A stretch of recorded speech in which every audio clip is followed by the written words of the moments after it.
अस्सलाम वालेकुम जनाब उस्ताद मोहतरम। एक सवाल है कि अगर शरीक राफ़ज़ी हो जाए क्या इसकी तज़ीम करनी ही करनी है? जी वालेकुम अस्सलाम रहमतुल्लाहि व बरकातहू। बहुत ही आपने इम्पोर्टेंट मसला पूछा है, अकीदे के मुताबिक मसला पूछा है। क्या सैयद अगर राफ़ज़ी हो जाए तो क्या हम उसकी इज्जत करेंगे, ताज़ीम करेंगे या नहीं? अब ये सोशल मीडिया पर आजकल लोगों ने बहुत ज़्यादा फैलाया हुआ है कि सैयद अगर बदमज़हब भी हो जाए तो भी उसकी ताज़ीम करेंगे। अब इससे मुराद क्या है भाई, समझो। इससे मुराद क्या है? सैयद अगर बदमज़हब हो जाए, पहली बात यह है कि जो सच्चा सैयद होता है वो कभी बदमज़हब नहीं होता। लेकिन अगर बदमज़हब हो जाए, बदमज़हब से मुराद यह है कि जैसे कोई सैयद है वो अगर शिया हो जाए, यानी तमाम सहाबा की वो इज्जत करता है, सिर्फ तफजीली बन गया, मतलब मौला अली पाक को शेखैन करीमैन पाक फजीलत नहीं जाए, वो भी आले सुन्नत हमारे नज़दीक गुमराह है, आले सुन्नत से खारिज है, लेकिन हम उसकी इज्जत करेंगे, ताज़ीम करेंगे कि हज़ूर क्या अल्लाह है।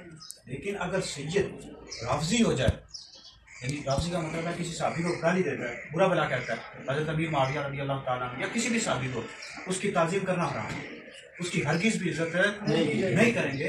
इस वजह से अब ये आला हज़रत ने लिखा है फतावा रज़विया में और दीगर हमारे बुजुर्गों ने भी लिखा है कि राफ़ज़ी हो जाए तो हरगिज़ भी ताज़ीम नहीं करेंगे। इस तरह कई मशरक ऐसे हैं, कई मतलब मसलक ऐसे हैं जिनमें जानी कुफ्र है, तो अगर उस में चला गया तो दायरा इस्लाम से खारिज हो जाएगा।